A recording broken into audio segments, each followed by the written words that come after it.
and welcome to Stephen University. This week we'll be discussing Kiki's pizza delivery service, but first, Chris, can I very quickly do a tangent? A very quick one, because I just found this, I found a note I'd written for myself to bring up on one of these podcasts, and I just want to very quickly tell a story.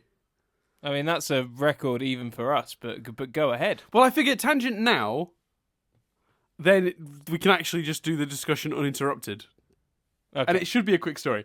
So I was at work a couple of days ago, and there's a girl at work that is, I think, by anyone's definition, she is a pretty girl. And she is burdened with this because it gets her a lot of attention from guys that she might not want. Mm-hmm. I'm going to read you the 5 words, used in conversation with another guy at work. He was trying to compliment her, but he was also trying to be very PC about it because he's realised he's in a work scenario. So he's trying to compliment the attractive girl, and I suppose get in her good graces. But he's instead uttered these words, which I mean, it's the confidence he starts with, and then the logic kicks in, and he bows out. I'm gonna read. Yeah, I think you've got a perfect makeup facial scenario going on there. I wrote down the words perfect makeup facial scenario because that is insane. How did she react? She laughed because it's fucking hilarious. Well, she also said thank you because she understood what he was getting at, and it was kind of a weirdly sweet moment. But yeah. Do you think they're going to get married and have kids? Probably not. Yeah, it's a shame. I wrote that down to say on one of these podcasts and then forgot. But I figured I have to say it at some point. So there you go. Is that how you'd approach that, Chris? Do you think you'd bottle it? Because I think the thought process is clear to me. It's that he started the conversation with the intent to compliment, regardless of the reason for that. And then he realised he was at work, and it seemed a bit appropriate to be like, "You look nice," or might have felt like he was going to look creepy or whatever. So he bowed out, and where he landed was perfect makeup facial scenario. I think I've always been so far from potential love interest with women that I can be as complimentary as I want because they know that I would never realistically think I had a shot. And that's like not necessarily like overly pretty women. That's just all women, Dan. Like I've always been the guy that can. I've always been like I nearly did a stand-up show, didn't I? Called Always the Gay Best Friend, Never the Bride. Because I've always, despite not being gay, been the gay best friend, or at least the archetype of what that term like refers to. So yeah. I've never had that problem. I've always been able to just be complimentary. Wherever you felt the need to be. Yeah, well, there you go. Yeah. There you go. Yeah. So, let's talk about Kiki's Pizza Delivery Service. Apologies to those of you who don't like the tangenty parts of this podcast. We've been pretty good the last couple, though. I feel like we earned that. Yeah. I think and it's a straight up tangent at the beginning, and then some discussion. That was. I think it's partly the filler. Lot of them. Now to the killer. Yeah, because we've had the joy of like town-based episode. There's also not been like this is another one where I watch and I'm like, how are we getting 25 minutes out of this? So I think a little tangent is a good thing. Yeah. Well, what was it about? First of all, let's start there. So it's about pizza. Well, first actually, so Stephen's at home. He's lighting some candles. It turns out he's having some alone time, and Kiki states, cheese crust pizza with pepperoni. Now I can only assume that means double pepperoni. Yeah. I can only assume that means stuffed crust, and there is no evidence to me that is a stuffed crust. So putting my upset at that aside, the episode was about him getting this pizza delivery, and then Kiki reveals that she's covering for her sister. Then Stephen goes to sleep and he starts dreaming about pizza. He's flying over the pizza. He's having a great time. And then he saves Kiki from this big pizza monster with his robotic arms. And then the next day he goes and he tells her about it. And is it Jenny, her sister? Jenny? Yeah. Jenny is trying to get her to cover for her again. And then Stephen tells Kiki about the dream and she reveals it is in fact her dream as well. Dream Steven is also interacting with Dream Jenny. They were real. So we realise Steven's in her dreams. So Steven then starts going in her dreams nightly and fighting off the pizza monster. And eventually it starts to wear Steven out, and he's just like, I can't do this anymore. I tell you what, one more time, let's really get to the bottom of this and go for it. So they go in, they get to the bottom of it, and it is a cheese-based Jenny at the bottom of it, always asking to do favours, and Kiki feeling like she can't say no. She's trapped to always be doing the pizza delivery and always be working. Steven convinces her to say no. Cheese Monster goes away. They have a nice moment. They wake up. Steven goes over. Jenny's working, not Kiki.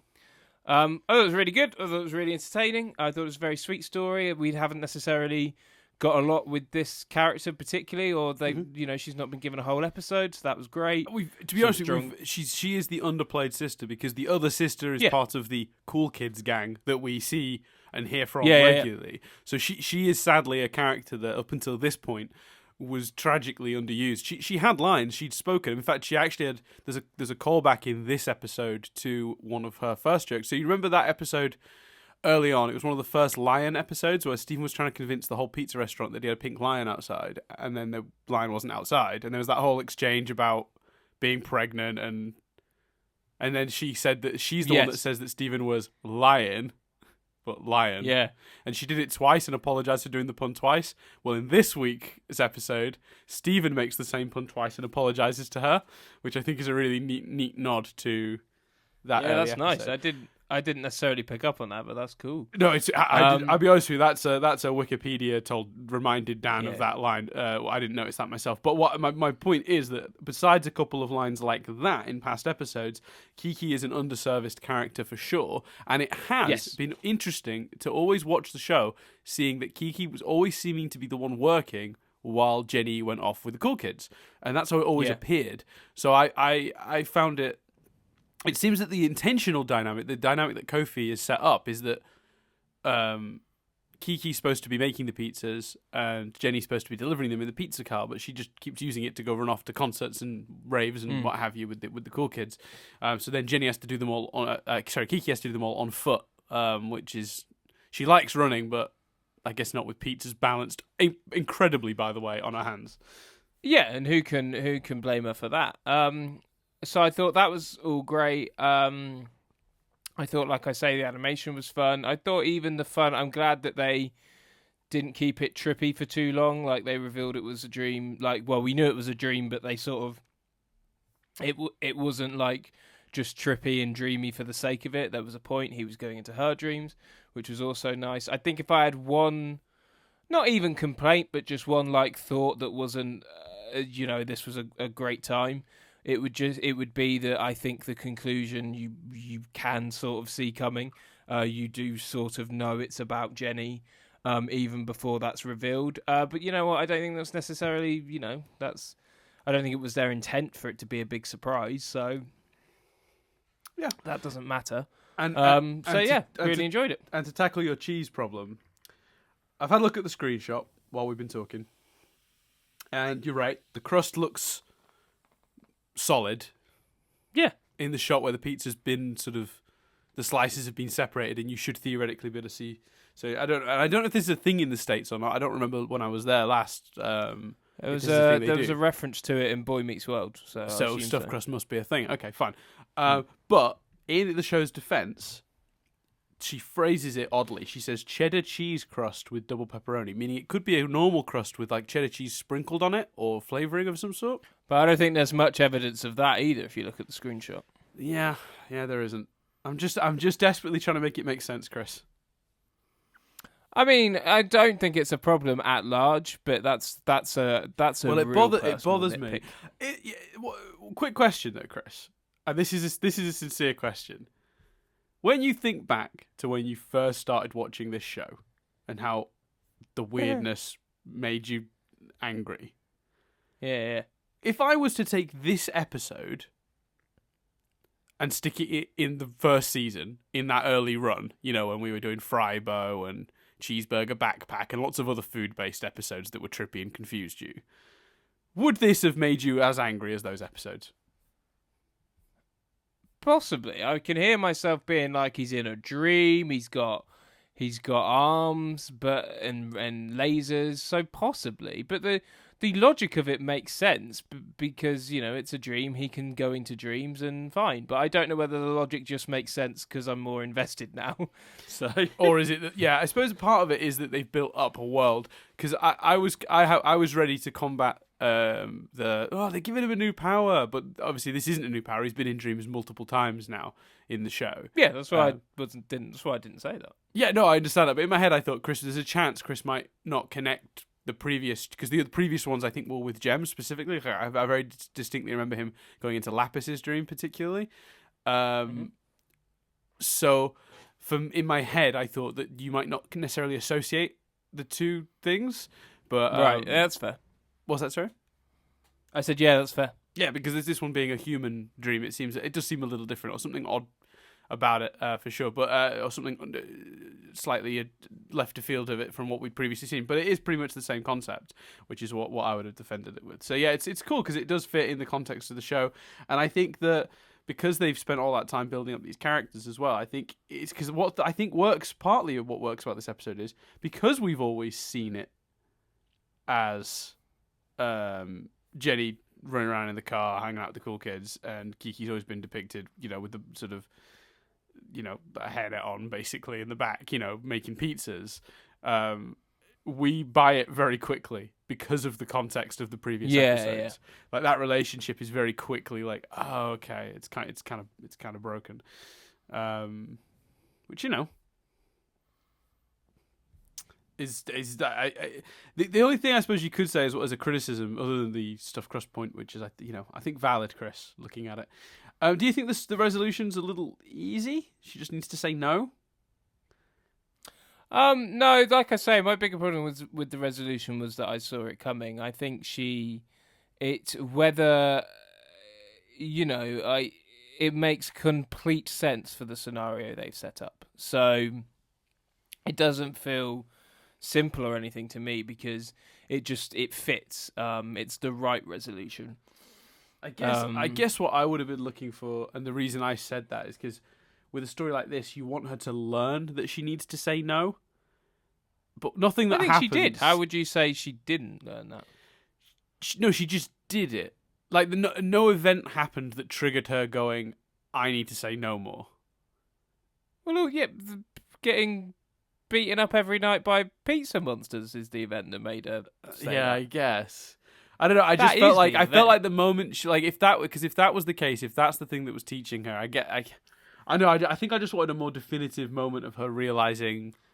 But I think the problem is, if you get I think what you might be looking for there is we don't see her say no in real life. We just see her say no to the pizza monster, and then we find out she said no to Jenny. But I think what was so nice about them doing it that way was you got Jenny's reaction of, like, it's fine. She's my sister. Like, that's not a problem. And, like, I think if you have her say no to Jenny in person and we see that, that's potentially either a longer scene, which they don't have time for, where, Jenny says, huh, at first and then accepts it and they have a nice moment, or she comes across slightly like the bad guy. Like her learning that she needs to say no means her being firm with her sister, and the more we see of that, the more Jenny looks like an arse. I thought it was a nice balance. I just think, because basically, like, Steven's like, we were going to get to the bottom of why you're having these dreams. They go into the thing, and it's a cheese Jenny, and they clock that the problem is she's not saying no, and then she just goes, okay, no. But, like, for me, I guess what they really needed to get to was, and I think maybe where the discrepancy is for me is, and it's not a huge issue. Like I said, I love this episode, and I really like like you just pointed out, actually, that the sweetness of that relationship, and when Jenny's like, oh, I've got to help my favorite sister. It was not that she was being pressured in any way by an ungrateful sister. She just never had the courage to say no, and therefore she was being accidentally taken advantage of because the sister had no idea that's what was happening. Yeah. So that's all very sweet, and I'm all on board for that. But I think the missing step maybe is they go down. They realize she needs to say no, But what was the thing stopping her from saying no? I guess that was so they sort that out. She didn't want to be not the favourite sister. She didn't want to not help her sister out. But there's no moment there's no moment though where she gets over that other than I desperately need to sleep again, so I have to. I don't know. Like the thing is like strangling her and stuff, and her and Stephen have a relative amount of back and forth on say no, I can't. She's my sister. I don't want to. You have to. Like I think personally, I think there's enough there to cover that. Yeah. I mean, it's not a huge criticism. It's just like No. in a perfect world, if I could take this from being a very strong episode to being like an outstanding one, little things like that would probably have improved it for me. But I'm still, to be fair, it's not the fairest criticism anyway because I'm not quite. What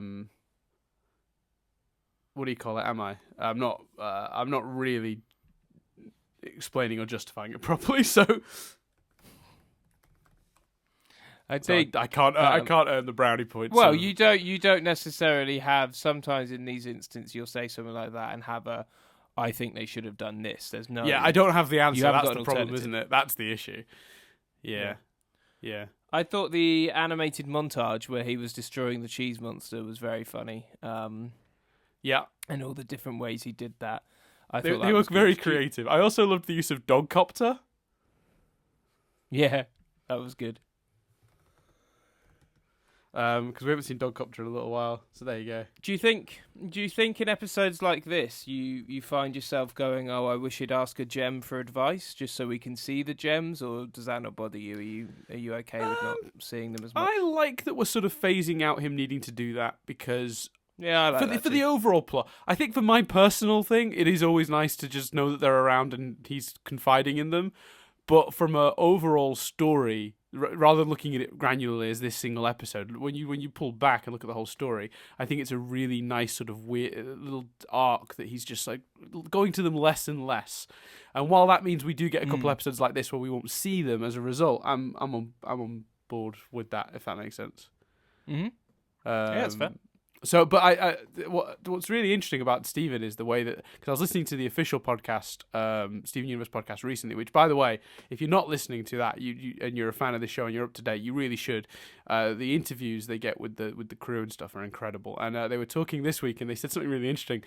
One of the writers who was working on the show for the first couple of seasons, doesn't work on the show now, has moved on, but was saying that the original conceit was that Steven would be annoying to the viewer until the episode Stephen and the Stevens, where he would have to deal with himself a lot. And following that, he would tone it down because he will have learnt how annoying he can be. I think that's a really neat idea. I think that's really cool. But the show has really planned out Steven's growth. But again though, if we're just judging this episode, yeah, it would have been nice to get at least one scene of seeing them. But I understand why not from the perspective of the show. I was curious because I don't think it necessarily misses them. And like you, I like the fact that he's learning to do stuff on his own. But this story in particular, in a half an hour episode, would have included some what do you think I should do chatter with the gems, I think. Oh, most definitely. So some interesting little tidbits before we let this one go. Give me your notes. Zach Callison, who voices Steven, and Reagan Gomez Preston, who voices, I believe, Kiki and Jenny, were the only two voice actors for this entire episode, which is unusual for this show. So that's pretty cool. That's very cool. Yeah, a day or two after this episode aired, the Peridot Twitter account that is run by the crew tweeted that a pizza had been delivered to her by someone who is most likely Kiki, so she didn't specify. She was asked to pay for it, she did not know what money was and had to search online for the definition. Apparently, the delivery person eventually gave up and said it was on the house, which apparently confused Peridot even more. That's awesome. I just love these little things they do where they see like Peridot's at the barn and like because didn't they do that a few weeks ago as well where like there was a story that had happened. Peridot was in no way involved, but her Twitter account had said she'd seen lights from the town or something like that. I can't remember what the context was. But I love that. That's a nice little sort of background information. The episode's title, if you don't know, Chris, is a massive riff on the Kiki's Delivery Service movie from Studio Ghibli. Oh no, I did not know that. Yeah, so it's actually one of their better films. My favorite Studio Ghibli film is still The Cat Returns, though. That is the best one. I'm sorry, it just is. I know people like their Princess Mononokes and their Spirited Aways, and no, it's The Cat Returns. It's brilliant. Anyway, and what's worse is The Cat Returns is technically a sequel, and I hate the movie that it's a sequel to. I really don't like Whisper of the Heart. It's boring. Studio Ghibli is weird, man. But anyway, yeah, that one's called Kiki's Delivery Service, and of course, this is called Kiki's Pizza Delivery Service, so that's cool. What else? There's a few other references. Stephen Rocket's shoes are most likely a reference to Astro Boy, which is a famous character. Makes sense. When he throws the giant pizza cutter, the way he raises his hands and then throws it is designed to be a reference to the Spirit Bomb from Dragon Ball Z, which is one of the techniques they use in that show. Cool. The concept of Steven going into Kiki's dream to fight her nightmares and referring to himself as a dream warrior is a very clear reference in itself to Wes Craven's Nightmare on Elm Street 3, which is titled Dream Warriors. And I remember since episode 1 I've been going, when are we gonna get the Nightmare on Elm Street references in Steven Universe? So I'm glad we finally got them. Well, someone said something very wise the other day, because when I was watching this episode, I went, that might be a reference to that, and then I thought back, and a few days ago, someone posted on one of our other videos a comment. I can't remember who said it, and I'm really sorry to not credit you, whoever said it. One of our listeners are infinitely cleverer than we are. And they said, if you're watching an episode of Steven Universe and you think something might be a reference to something, it is. Like it's very rarely by accident. And that is true. And you're right. That is a weird thing to reference for sure. But no, fair play. But Nightmare on Elm Street 3 is subtitled to Dream Warriors, so that does quite appropriate and does fit. If you're paying attention, near Steven's bed, there's a game box with artwork similar to the GameCube game Animal Crossing, which is a classic. Love Animal Crossing. Sorry? Well, I noticed the GameCube as well, I think. Yeah, his console has always sort of been GameCube-esque, but the Animal Crossing thing is a new addition. He says pizza time, which is apparently I don't remember that necessarily being that common, but apparently it was said almost every episode in Teenage Mutant Ninja Turtles. So there you go. And the suggestion that the bandana is a reference to Rambo. Makes sense. Yeah. There you go. So there's a bunch of stuff that was in the episode. Just reel that off. I'm off to light some candles, order a pizza. Yeah. Have some me time, Dan. Is that right? I'm gonna watch Wes Craven's Nightmare on Elm Street 3 Dream Warriors.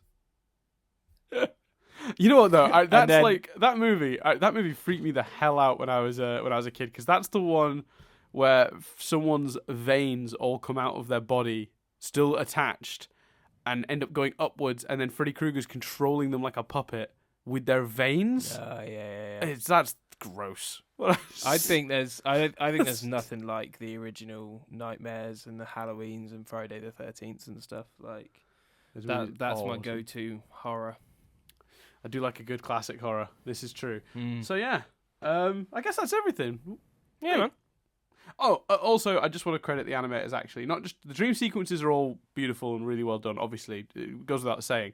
But can I just compliment the animators on that last shot of Kiki running? Yeah, it's beautiful. War in the background, the use of shadow. So she's sort of like, because obviously the sun is in the background, not the foreground. So she's not frontlit, she's backlit. And it's just glorious. It looks incredible. Yeah, it's great. And it's and the way they've shot it, making it look so beautiful. Just you get a sense of her joy without. Her face could be completely expressionless, and I would know she was absolutely, thoroughly enjoying just overjoyed, the time to go have a run. And so I think that was really well done. I made a note to say that and then forgot, Chris. No, I think there were almost so many different styles of animation in this episode, and they pulled them all off. Yeah, I think so too. There you go. Cool. So that's I guess everything for this week. We'll be back on the next episode to talk about Monster Reunion, which is what it's called. There you go. Ooh. So that's who's reuniting, Dan? Well, any guesses while we're here? No. I can't. Such a shit answer. That's no, I don't know. I love it. Love it. So that's everything for this week. I've been Dan Doolan. I've been Chris Billigan. And we'll speak to you next time when we discuss Monster Reunion. Who's he reuniting with? We'll find out.